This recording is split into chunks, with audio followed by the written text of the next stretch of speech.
सोलापूर विद्यापीठात मोडी लिपी भाषा वर्ग अभ्यास सुरू करावे. NSUI विद्यार्थी काँग्रेस संघटनाचे मागणी. आपल्या भारत देशात व सोलापुरात मोडी लिपी लुप्त होत चालली आहे. अनेक पुरातन अभिलेख मोडी भाषामध्ये उपलब्ध आहेत. त्यामुळे इतिहासाला उजाळा देण्यासाठी किंबहुना इतिहासाच्या अभ्यासास चालना देण्याकामी मोडी लिपी भाषेची अत्यंत आवश्यकता आहे. त्यामुळे येत्या चालू शैक्षणिक वर्षात मोडी लिपी भाषा वर्ग सुरू करावे. मोडी लिपी भाषा वर्ग सुरू केल्याने आपल्या विद्यापीठाच्या शिरपेचात मानाचा तुरा रोवला जाईल, असे कुलगुरू सरांना निवेदनाद्वारे कळवले आहे. या निवेदनाचे योग्य विचार करून निर्णय घेऊ, असेही कुलगुरू यांनी सांगितले. यावेळी सिनेट सदस्य गणेश डोंगरे, NSUI विद्यार्थी संघट शहर अध्यक्ष नागेश मॅकल, शहर सचिव विजय बोगा, पंचायत राज्य समिती सोलापूर शहर अध्यक्ष योगेश मार्गम, प्रीतम येदूर, हिरालाल संभारम, महेश शिंदे यांची प्रमुख उपस्थिती होती. नमस्कार, मी NSU विद्यार्थी संघटनेचा शहराध्यक्ष नागेश मॅकल. आज रोजी माननीय कुलगुरू सोलापूर पुण्यश्लोक अहिल्यादेवी होळकर विद्यापीठ सोलापूर या ठिकाणी मी निवेदन दिलेलं आहे. मोडी लिपी भाषा वर्ग सुरू करण्याबाबत आपल्या महाराष्ट्रातील कित्येक शिलालेख असू द्या, अभिलेख असू द्या,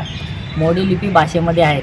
त्या मोडी लिपी भाषेचा अभ्यास करत असताना, वाचन करत असताना, त्याबद्दल मोडी लिपीबद्दल भाषा अवगत करत असताना त्या भाषेबद्दल माहिती नसल्याकारणाने आणि मोडी लिपी वाचता लिहिता येत नसल्याकारणाने कित्येक इतिहासकालीन मोडी लिपी आपल्याला त्याबद्दल माहिती मिळत नाही आणि ते भाषा लुप्त होत चाललेली आहे. येणाऱ्या काळात आपल्याला त्याबद्दल माहिती असू द्या, आपल्या इतिहासातील परंपराबद्दल माहिती असू द्या, त्याबद्दल आपल्याला कळावं म्हणलं तर अवघड होत चाललेलं आहे. याविषयी कित्येक विद्यार्थी संघटना असू द्या, संघटनांनी याविषयी घेतलेले नाही आणि आपल्या NSU विद्यार्थी संघटनेच्या वतीने पहिलेच वेळा मी याविषयी घेतलेला आहे. माननीय कुलगुरू साहेबांनी यावर विचार करून सकारात्मक भूमिका व्यक्त केली.